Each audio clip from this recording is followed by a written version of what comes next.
بسم اللہ الرحمن الرحیم۔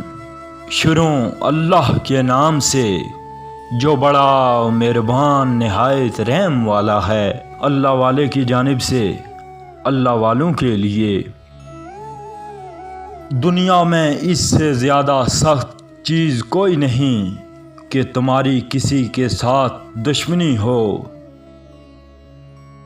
کمزور دشمن جو اطاعت قبول کر لے اور دوست بن جائے، اس کا مقصد اس کے سوا اور کچھ نہیں ہوتا کہ وہ ایک زبردست دشمن بننا چاہتا ہے۔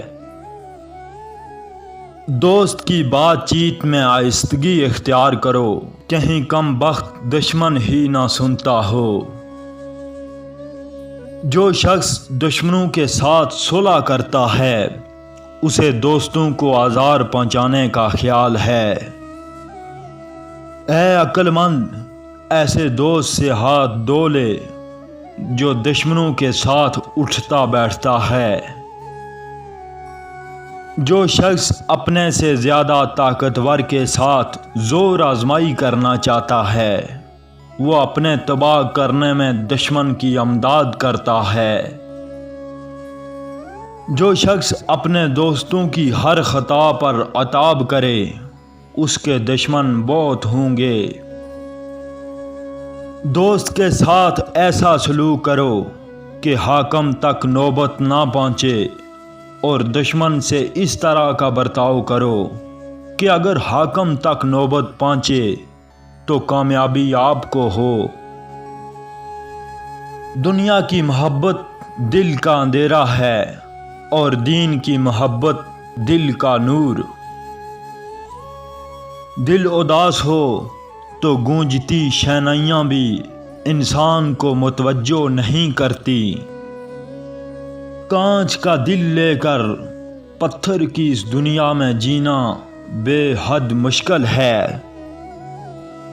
خوش مزاجی سے امن و سلامتی حاصل ہوتی ہے اور دوسروں کے دل میں خوش مزاجی جگہ بھی پیدا کرتی ہے۔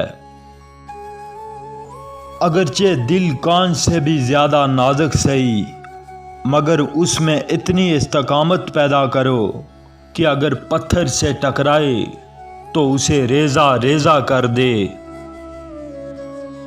انسان کا سب سے بڑا کارنامہ یہ ہے کہ وہ اپنے دل اور زبان کو قابو میں رکھے۔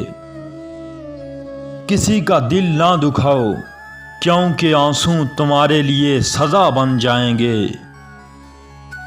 صبر کی تلخی، علم کی شیرینی اور عمل کی سختی وہ ہوا ہے جس سے دل کی ہر بیماری کا علاج ممکن ہے۔ اللہ کے نزدیک اس سے زیادہ کوئی عبادت نہیں کہ تم کسی مسلمان بھائی کا دل خوش کرے۔ ایک مرید نے کہا کہ میں 30 سال سے آپ کے پاس رہتا ہوں، آپ ہر روز میرا نام دریافت کرتے ہیں۔ تو پیر نے فرمایا، جب خدا کا نام دل میں آ گیا ہے تو کچھ یاد نہیں رہتا۔ جو شخص زمین کا سفر کرتا ہے، اس کے پاؤں میں آبلے پڑتے ہیں، اور جو آسمان کا سفر کرتا ہے، اس کے دل میں آبلے پڑتے ہیں۔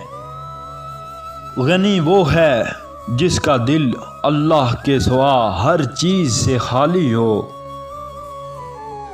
دوست کا عیب اس سے چھپانا خیانت اور دوسروں کو بتانا غیبت ہے،